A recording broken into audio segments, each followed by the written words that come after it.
Espen Mathiesen, European champ, World Pro champ, third I think at Worlds too. Yep.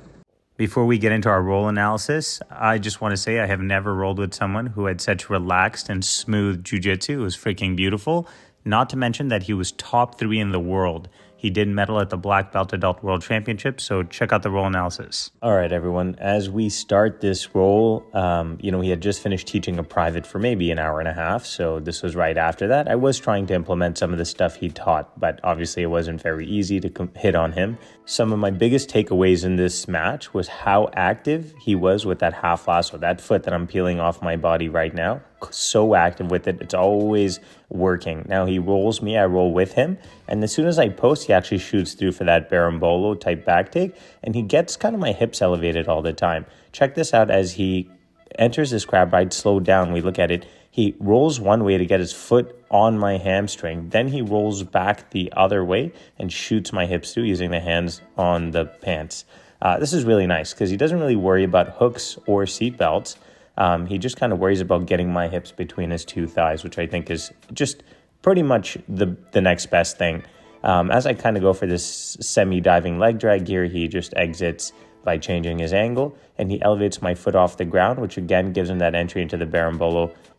Instead, he just comes up and he starts to pass. As I attempt to elevate and get under the legs, he blocks my shin and he pulls his knee out to clear that kind of berimbolo attack. And you'll see here, he always points that knee out really wide anytime I try to attack laterally there. Example, there was the berimbolo. He sets up his outside passing, but then he always combos that to either a pin to back take, as you see right there. And we'll see that again, what it looks like, but then he gets the hook. So as he kind of elevates my hips, he shoots under, he uses his knee to deflect and establish these two crab ride hooks. And again, it's this bottom butterfly hook comboed with the top hook that allows him to tilt my hips to the center. My goal here is to keep my elbows and knees very tight to my chest, but he's still able to pummel over, and I have basically both hands trapped, so I can't really fight the choke. Here you see me saying how I try to stay ball up, but it didn't work. As we start again, I try to control his feet. I try the Keenan on meow pass. Obviously, that didn't work. You can see immediately he uses his hand to deflect my foot off of him. As we continue through to this knee cut position, again, that half lasso super active. I'm trying to stop it. You can see he swims high, low, wide. He creates an elevation. My close foot always ends up off the ground, which creates a further elevation of my hips. And then it's hard for me to prevent the back takes from here. And that first roll attack that I typically do manage to stop is always fed into a berimbolo. That's his counter attack. You see this crab, this twister hook feed right here. He uses his shin to shin to create a bend in my knee. He wraps his hook around my shin here, and then he tilts the corner, brings my hip to the ground, which exposes my back. Again, I try to stay balled up. He's already feeding the lapel. Bottom hook is inside. I'm trying to clear the hooks. I'm trying to keep him moving. He just lets me go because we're too close to the other people there. As we start again, I sit into my guard position, and here I'm trying to actually implement what he was teaching in the private. He uses this staggered leg position that I'm playing right now to kind of have the guy walk in, and that way you can form your grips easier. Obviously, I didn't do it as well, but I figured it's worth trying.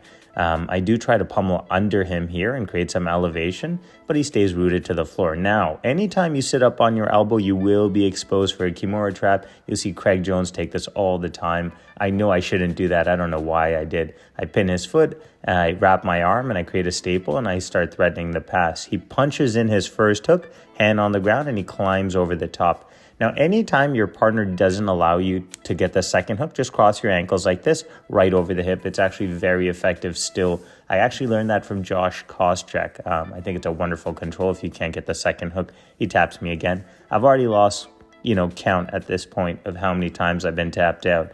So I'm trying to just change my strategy every time, try different things, see what works, what doesn't. On this particular attempt, I try to commit a little more to that diving leg drag, and I would say that was relatively the most successful attack I launched, even though it didn't get deep at all. I come back on top. I try to strip his feet off of me, and I'm trying to maybe knee cut or set up a stacker dive. There it is, a diving leg drag position. He gets on top, and he uses it to dive, unfortunately. And check this out, how he uses his foot on my hamstring again, that's the second time, to guide me to center, where he can then pursue my back. Lets me go. We restart here. Again, I'm just continuously trying to work that guard position he showed. Normally I invert and it allows me to get away. It's my get out of jail free card. It doesn't work so well with Espen. He uses it, check it out. He pins and then he shoots his second hook in, grabs my thigh, second hand on the pants, and here he catches the back of the collar, which is going to pull me off the ground, load my hips up, and boom. Look how he uses his other foot on the ground for leverage, like a John Wayne with his knees steering my hips. And here I felt I was a little far forward, so I tried to slip out the back door. As we start again, we both sit, I come on top, really trying to figure out like what's the best way to approach his guard. I obviously have not figured it out. It's a little frustrating because I'm trying every different approach I can, but everything kind of leads me back to getting elevated and then berimboloed. So here as I'm knee cutting, I'm trying to actually go to his weak side, but I would expect that a jiu-jitsu professional is pretty comfortable on both sides. I could, again, diving leg drag.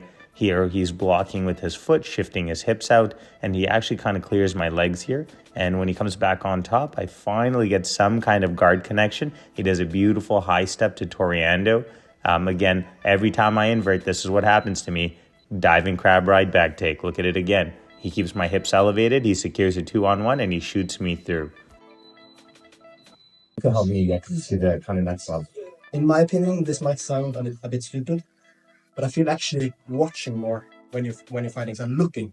A lot of people, they're so caught up in ideas, what they want to do, what they should practice, their memory, their past knowledge, that they miss opportunity. There might be an underhook there, they don't grab it because they think they have to that certain movement, you know what I mean? Right. You try to look, scoping around, scope, see what they're giving. If they're giving an arm, take it. If they're giving an underhook, take it. Just take what is available. I see. And one last question: when we roll, what's one big mistake that you thought I was making that would be like it's the thing that stuck up for you? So my game is really based upon like getting into the berimbolo and the heel a lot, and I felt like when I put the heel on you were kind of like low base like this. You know what I mean? I kind of got. And then you kept going outside. Yes, I got on there, got to the back and stuff. So what I would recommend is trying to keep a good base. Don't just like, you cannot accept me kind of getting these angles, getting you hit to the ground. What I would recommend is clear your knee to make your hip go out. And now use your hands. So don't go into like an athletic base like this. It's not as easy to off balance. But you rather want to straighten your legs. You twist your arms to activate your tricep. And now you just lean on the legs. You try to use your legs now. Super hard, right? Try to get out of balance. Now I can go in through the guard. I can go HQ, leg drag, here. I see everything comes in. Interesting. Awesome. Espen, thank you so much. Thank you, man. Appreciate it. Thank you.